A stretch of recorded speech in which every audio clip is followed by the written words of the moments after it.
कभी सोचा है जो डिवाइस हम रोज इस्तेमाल करते हैं वो असल में हमारे और कंप्यूटर के बीच एक भाषा की तरह कैसे काम करते हैं?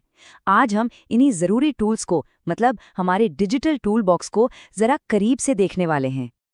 तो सबसे बड़ा सवाल यही है, हमारे दिमाग की बातें, हमारे हाथ की हरकतें या हमारी आवाज़, ये सब असल दुनिया से निकलकर कंप्यूटर की स्क्रीन तक पहुंचती कैसे हैं? इन सारे सवालों का जवाब एक ही चीज़ में छिपा है, इनपुट डिवाइस। तो इस सफ़र में हम सबसे पहले पॉइंटिंग की कला को समझेंगे, फिर देखेंगे कि फिजिकल चीज़ें डिजिटल कैसे बनती हैं, इसके बाद सीधे टच वाले डिवाइस की बात करेंगे और आखिर में देखेंगे कि भविष्य में क्या होने वाला है। चलिए तो शुरू करते हैं। सबसे पहले बात उन डिवाइसेस की जो डिजिटल दुनिया में हमारे नेविगेटर हैं, मतलब जो हमें रास्ता दिखाते हैं और चीज़ों को कंट्रोल करने में मदद करते हैं। और इस दुनिया का सबसे जाना पहचाना टूल कौन सा है? जी हाँ, माउस। सोचिए, ये छोटा सा डिवाइस हमारे हाथ की हरकतों को स्क्रीन पर एक पॉइंटर में बदल देता है। इससे हम चीज़ें चुन सकते हैं, क्लिक कर सकते हैं, ड्रैग कर सकते हैं, मतलब सब कुछ। इसने तो कंप्यूटर यूज करने का तरीका ही हमेशा के लिए बदल दिया। अब माउस के एक बहुत ज़रूरी हिस्से पर आते हैं, उसका स्क्रॉल व्हील। जरा सोचिए, अगर ये ना होता तो लंबे लंबे वेब पेज या डॉक्यूमेंट्स को स्क्रॉल करना कितना मुश्किल हो जाता, है ना? छोटा सा है पर वाकई में बहुत काम का इनोवेशन है। फिर है राइट माउस बटन। ये तो जैसे एक खजाना खोल देता है। किसी भी चीज पर राइट क्लिक करो और देखो, कॉपी, पेस्ट, प्रॉपर्टीज, सारे स्पेशल ऑप्शंस सामने आ जाते हैं। ये एक तरह से शॉर्टकट मेन्यू ही तो है। और हाँ, लेफ्ट माउस बटन को कैसे भूल सकते हैं? ये तो हमारा मेन वर्कर है। कोई फाइल खोलनी हो, लिंक पर क्लिक करना हो या टेक्स्ट सिलेक्ट करना हो, ज्यादातर काम तो इसी एक क्लिक से ही हो जाते हैं। आजकल के कुछ मॉडर्न माउस में साइड बटन भी आते हैं। ये बड़ी काम के होते हैं, खासकर गेमिंग में, या फिर इन्हें दूसरे कामों के लिए शॉर्टकट की तरह भी सेट किया जा सकता है, जैसे वेब ब्राउज़र में फटाफट पिछले पेज पर जाने के लिए। अच्छा, माउस का एक बड़ा ही दिलचस्प भाई बंधु है, ट्रैक बॉल। इसकी खास बात यह है कि डिवाइस अपनी जगह से हिलता नहीं है। पॉइंटर को कंट्रोल करने के लिए बस ऊपर लगे बॉल को अपनी उंगलियों या अंगूठे से घुमाना होता है। यहाँ देखिए, दोनों एक साथ हैं। बाईं तरफ है माउस, जिसे चलाने के लिए पूरा हाथ हिलाना पड़ता है, और दाईं तरफ है ट्रैक बॉल, जहाँ सिर्फ गेंद घूमती है ना कमाल? ये दिखाता है कि एक ही काम को करने के लिए कितने अलग-अलग और क्रिएटिव डिजाइन हो सकते हैं। और फिर आती है जॉयस्टिक।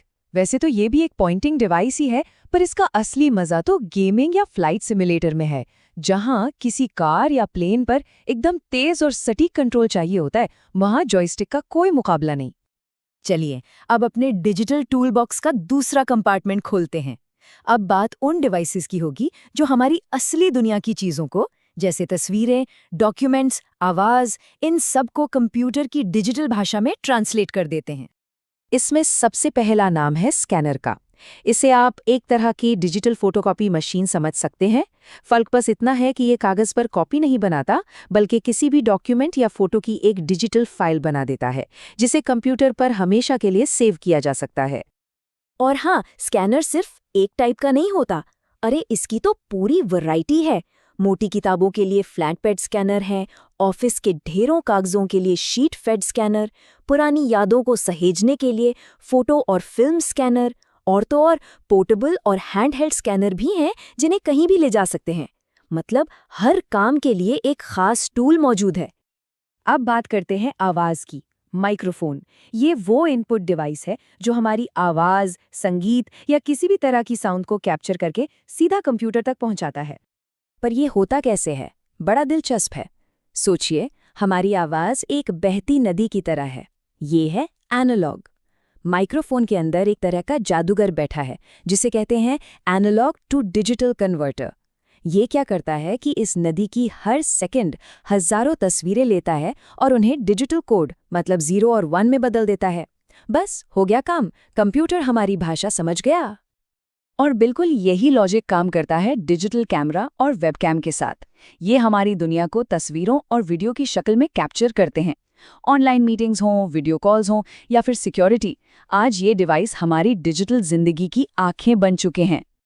चलिए अब बात करते हैं बातचीत के और भी सीधे और आसान तरीकों की। ये वो डिवाइसेस हैं जिन्होंने हमारे और टेक्नोलॉजी के बीच की दूरी को कह सकते हैं कि लगभग खत्म ही कर दिया है। और इसका सबसे बड़ा एग्जाम्पल क्या है? Touch screen. ये वाकई कमाल की चीज़ है, क्योंकि ये इनपुट और आउटपुट डिवाइस दोनों का काम एक साथ करती है। हम सीधे स्क्रीन को छूकर कमांड देते हैं, जैसे हम अपने स्मार्टफोन, टैबलेट और यहाँ तक कि एटीएम पर भी रोज करते हैं।